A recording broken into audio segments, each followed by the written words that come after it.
Worldwide, 780 million people do not have access to a clean water source. Hard to believe. Well, Chicagoan Ashley Colquitt has led hundreds of races around the world, raising awareness and funds to provide clean water for thousands of children. And she joins us right now to talk a little bit more about that. You guys specifically, I mean, it's worldwide. Yeah, absolutely. 780 million people? Yeah, it's a lot of people that don't have access to such a basic need like clean water. Exactly. Yeah. Why is that?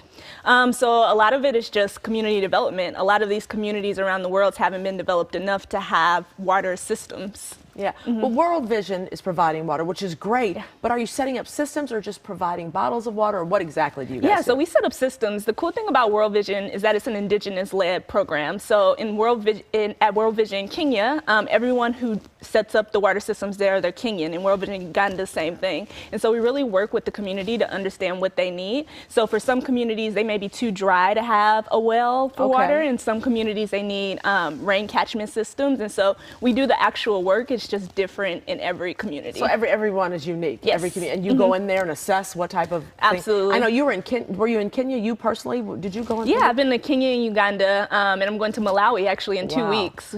What is that like for you to go and see the people? What's their reaction when they actually have access? I feel like it is probably one of the best experiences I've ever had, is to see water being tapped in a community that does not have clean water, and to see the joy on the kids' faces, knowing that they won't have to get up at 4 a.m. anymore to go try to find water before school or have to do that after school. It's really, really amazing. The majority of folks in America have access to clean water. We turn off faucet, we have water fountains and things like that, and it's hard for us to fathom that others don't have it. When your body's made up of 99% water, it is a necessity. Yes, absolutely. Absolutely. It's really hard. So you see diseases and things like that because of lack of water, don't you? Yeah, absolutely. When there's a lack of access to clean water, you see a lot of diseases simply because people can't wash their hands after they eat or before they eat, after they use the restroom. It's not just drinking, it's cleaning up and things everything. like that. So how much does this cost to do this, and where does the money come from? Yeah, so World Vision is able to say that $50 provides one person with lasting clean water. Really? And so that comes through a number of ways. This past weekend, we had the Global 6K for Water. We had about 48,000 people all around the world walking and running for clean water.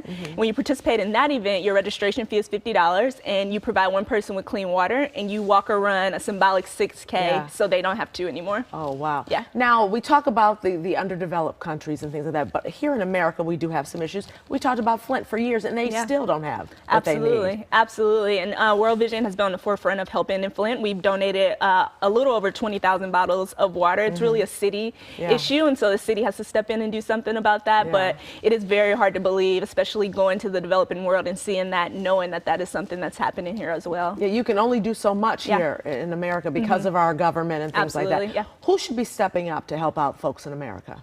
So in America, I think we can step up to help each other. I think we have done a great job of making our voices heard, and I just think we have to continue to make sure that that conversation stays at the forefront. Where does the EPA come in on that? So the EPA, that's an issue that World Vision isn't really involved in because we're a non-governmental organization. Right. But, you know, we have folks here in the suburbs of Chicago who are dealing with EPA issues as far as, you know, water and contamination in the soil and things like that. But you guys really work on showing the importance of water, letting folks know that you really need it in so many ways. Where's your next stop? Next stop, I'm going to Malawi in 2 weeks. Malawi and South Africa, and then I'll be back in Chicago, and we're going to be gearing up for the 2019 Global 6K for Water in May. So what can we do right now to help you guys? You can go to worldvision.org. You can check out our programs there. You can sponsor a child. You can learn more information about the Global 6K. Okay, and you also can find you on social media at World Vision USA, right? Yes, World Vision USA. You're doing great. You've been there for 3 years? 3 years now. Plan to stay there longer, it sounds like. I hope so, yes. Okay, wonderful. Thank you, Ashley, so much. Appreciate it. Thank you.